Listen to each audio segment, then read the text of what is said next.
1 in 5 Americans who bought a new car last year signed up for a monthly payment over $1,000. Let that sink in. $1,000 every single month for a vehicle. The average new car payment has climbed to $772 a month. Used cars aren't far behind at $570. More than 22% of buyers are now stretching their loans out to 84 months. 7 full years of payments on a machine that starts losing value the second they drive it off the lot. Americans collectively owe $1.67 trillion in auto loan debt. That figure is so massive, it has now surpassed total student loan debt in this country. Auto loans are the second largest category of consumer debt, behind only mortgages, accounting for nearly 9% of everything Americans owe. Over 100 million people are currently making car payments, and almost everyone treats it as completely normal. Your parents had car payments. Your coworkers have car payments. Your friends film themselves from the driver's seat of a financed vehicle for Instagram. The assumption runs so deep that questioning it feels almost strange, like asking why people wear shoes or use refrigerators. Car payments have become the background noise of American financial life. Nobody questions them because everybody has one. Here's what nobody tells you. This normal behavior is quietly wrecking the financial futures of millions of people. The car payment has become one of the most normalized, wealth-destroying decisions in America, hiding in plain sight because it looks exactly like what everyone else is doing. Let me show you what's actually happening. The trick of focusing on the monthly payment. The average price of a new car has crossed $49,000. That number would have seemed absurd a decade ago. Today it barely raises an eyebrow because the conversation never actually centers on the total price. Dealerships have perfected the art of redirecting your attention to a single number, the monthly payment. Walk into any dealership and watch what happens. The salesperson doesn't ask what you can afford to spend on a car. They ask what monthly payment fits your budget. That shift in framing isn't accidental. It's the psychological foundation of an entire industry. When you focus on the payment, something strange happens in your head. The total cost fades into abstraction. $49,000 sets off alarm bells. $772 a month feels manageable, uncomfortable, maybe, but survivable. This is exactly why financing has become the primary profit center for most dealerships. The markup on the car itself is pocket change compared to what lenders collect over 5, 6, or 7 years of payments. Interest compounds, fees pile up. The true cost of that car balloons far beyond the sticker price, but you never feel the full weight of it because it arrives in monthly installments instead of one gut punch of a total. If you had to hand someone $49,000 in cash, you'd think about the purchase very differently. You'd scrutinize every feature, question every add-on, and genuinely ask whether you needed this exact vehicle. Cash makes people careful. Payments make people comfortable spending money they don't actually have. The same psychology drives credit card debt. Swiping feels painless. Handing over physical cash does not. The car payment system exploits this cognitive gap at massive scale, quietly extracting wealth from families who never consciously agreed to hand it over. The depreciation trap. But the monthly payment is only the beginning. Think about what happens the moment you drive a car off the lot. The vehicle loses roughly 10% of its value before you even hit the first traffic light. Within 12 months, that depreciation climbs to 20%. After 5 years, the average car has shed 60% of its original price. You bought a $49,000 asset. 5 years later, it's worth roughly $20,000. Here's the trap. Your loan balance doesn't depreciate along with it. Your payment stays exactly the same whether the car is worth $49,000 or $20,000. You keep paying the same amount every month on something that's worth less and less. This creates what's called negative equity, owing more on a car than it's actually worth, and it's hit crisis levels. In the fourth quarter of 2025, 29.3% of trade-ins toward new vehicles had negative equity. Nearly 1 in 3 people trying to replace their car owed more than the car was worth. The average negative equity amount hit an all-time high of $7,214. Think through what that actually looks like. You want out of your current car, maybe it needs repairs, maybe you need something bigger for a growing family, maybe you're just tired of the payment. You bring it to the dealership expecting to trade it in. The dealer says the car is worth $18,000. You still owe $25,000 on the loan. That $7,000 gap doesn't just vanish, it gets rolled straight into your next loan. Now you're financing a new car plus the leftover debt from the old one. Your monthly payment climbs, your loan term stretches longer, the cycle deepens.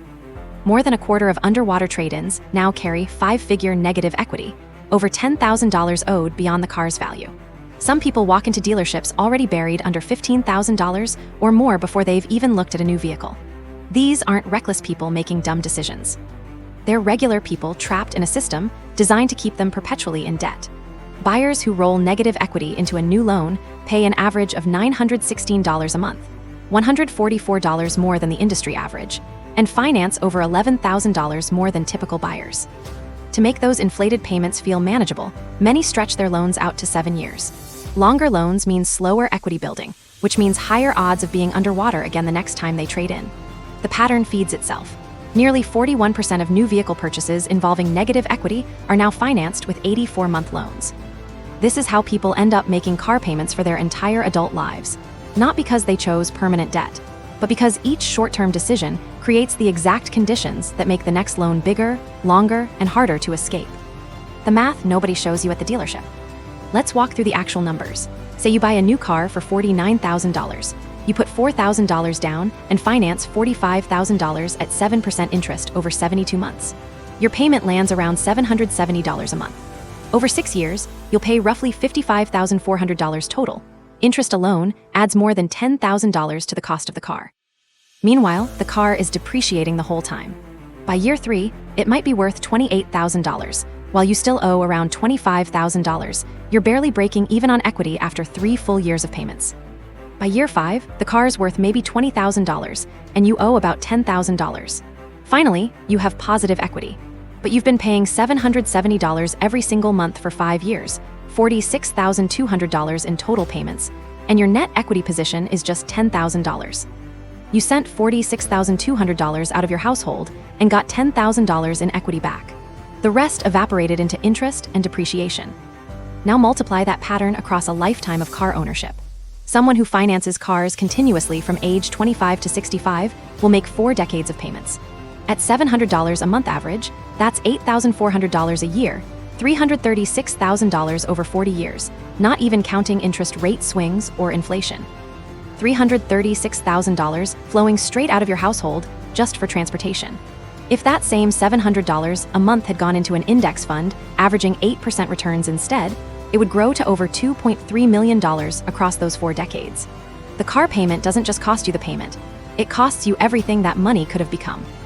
Now factor in what the payment buys beyond just transportation. Insurance climbs with vehicle value. A $49,000 car costs dramatically more to insure than a $15,000 car. Registration fees scale with purchase price in a lot of states. Repairs on newer, more complex vehicles often need specialized equipment and dealer-level service rates. The car payment is basically a cover charge. It just gets you in the door. The real expenses stack on top of it. Financing a car also finances an entire lifestyle tier that demands more spending at every turn. That $800 monthly payment comes bundled with $250 a month in insurance, $400 a month in combined fuel and maintenance, plus registration and taxes spread across the year. Your total transportation cost creeps toward $1,500 a month, $18,000 a year, just for the privilege of getting to work. Some families spend more on their car payment than they do on food, and think it's normal because everyone around them is doing the exact same thing. Why people with car payments never get ahead. Here's what actually happens to people carrying car payments. They budget, they try to save, they even invest a little when there's money left over, but they never seem to get ahead. Every month, $700 or $800 or $900 disappears from their checking account before they can put it toward anything that might actually improve their long-term position. They earn decent incomes, not minimum wage, genuinely solid salaries, and still feel broke by the 25th of every month.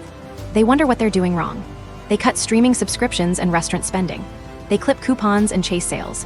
Meanwhile, the car payment just sits there, untouched, unquestioned, treated as fixed and unavoidable as rent or property taxes. The payment isn't just extracting money, it's actively preventing wealth from accumulating in the first place. Every dollar going toward the car payment is a dollar not going toward emergency savings, retirement accounts, or paying down higher interest debt. The opportunity cost quietly compounds across decades. People hit their 50s having made 30 years of car payments and wonder why their retirement account looks so thin. The answer's been sitting in their driveway the entire time. The mindset car payments train into you. Here's the part of car payments that almost never gets talked about. Financing a vehicle reshapes how you think about money in ways that go far beyond transportation. When you sign up for a $700 monthly payment, you're not just buying a car, you're training yourself to accept debt as a normal, default state of being. You're building a pattern where borrowing money for a depreciating asset feels routine instead of alarming. And that mentality bleeds into other decisions. If car payments are normal, why wouldn't furniture payments be normal too? If 84-month loans are fine for a vehicle, maybe 60-month financing makes sense for a kitchen renovation. The debt acceptance muscle gets stronger with every use, while the discipline needed to save cash for big purchases atrophies from disuse. People who pay cash for cars think completely differently than people who finance. Cash buyers weigh the total cost because they feel every dollar leaving their account. They compare the $15,000 car to the $25,000 car based on actual value delivered, not on which payment feels more comfortable. They build patience, saving for months or years before buying, instead of demanding instant gratification. Financing short-circuits that entire psychological development. You get the car today and figure out the payment later. Want now, pay later becomes your default mode, and it eventually gets applied to purchases far less justifiable than a car. The path out. Some people genuinely believe they can't exist without a car payment, that buying a vehicle with cash sounds like a fantasy reserved for the wealthy. But that belief usually reflects conditioning more than actual financial reality. The average used car payment runs $570 a month. Pay that for 3 years and you've handed over $20,000 to a lender. If that same person kept driving their current car for 3 more years while banking $500 a month instead, they'd end up with $18,000 in cash for a reliable used car. The math works for most people who assume it doesn't. The real obstacle isn't income, it's the assumption that a payment is inevitable. Here's a concrete way out. Step 1, drive your current vehicle longer than feels comfortable. Maintenance and repairs on a paid-off car almost always cost less than payments on a new one. The average American trades in their car after just 3.7 years, usually before it has any mechanical issue that would actually justify replacing it. Keep driving it. Step 2, bank whatever you would have been paying. If you were making $600 monthly payments before the car was paid off, keep making payments, but into a savings account you control. In 18 months, you'll have $10,800. In 3 years, $21,600. Step 3, buy your next car with cash for whatever amount you've saved. Yes, it'll be older than the financed alternative. Yes, it'll have more miles. But it'll be entirely yours, no payment, no interest, no lender holding the title. Step 4, repeat the saving pattern. After buying the cash car, keep banking $400 or $500 a month toward the next one. Each cycle, your savings grow bigger while the new car gets a little newer and nicer. Within 10 years, someone following this pattern could be driving a solid $15,000 vehicle purchased outright, with another $10,000 saved up for the next one. They've escaped the payment cycle completely. Addressing the reliability objection. The pushback I hear most often is about reliability. People say they need a newer car because they want something safe and dependable. They associate newer with reliable and older with breaking down. That assumption doesn't match reality for most vehicles. A well-maintained 8-year-old Toyota or Honda runs just as reliably as a brand new equivalent. The depreciation has already happened. The quirks in that model year have already been identified and fixed. You're buying proven performance instead of paying a premium just for newness. Mechanics get this intuitively. Walk through any repair shop's parking lot and count the late model financed cars versus the older paid-off ones. Mechanics know what actually matters in a car maintenance history, build quality, common failure points. They're not swayed by new car smell or fresh paint. Plenty of them drive older vehicles that run perfectly because they understand the machinery. A little bit of car knowledge completely transforms how you approach buying one. You stop evaluating vehicles by monthly payment and start evaluating them by cost per mile of reliable transportation. Suddenly, a 12-year-old Civic with documented service history looks a lot better than a 2-year-old sedan attached to a 7-year loan. What about leasing? Some people see leasing as the smarter route, since payments run lower and you're always driving something new. But leasing is renting a car you'll never own. When you lease, you're paying for the vehicle's depreciation during the years you drive it, typically its steepest depreciation years. You face mileage limits and get charged for anything beyond the ordinary. At the end of the lease, you hand back the keys having built exactly zero equity. Then you lease another one and another. The payments never actually end. At least a car loan eventually finishes. Leases just restart every 2 or 3 years. You're subscribing to a car instead of owning one, paying indefinitely for access without ever building any value. Leasing makes sense for businesses that can deduct the expense, for people who genuinely need a new vehicle every couple of years for their job, or for people wealthy enough that the math simply doesn't matter to them. For everyone else, it's the most expensive way to drive a car over a lifetime. If you wouldn't walk into a rental counter and rent a car for 3 straight years, you probably shouldn't lease one either. The emotional side of the car payment. Let's talk about the emotional layer directly. Cars are identity objects. They signal success, taste, membership in a certain tribe. Pulling into a parking lot in a certain vehicle says something about who you are, or at least who you want people to think you are.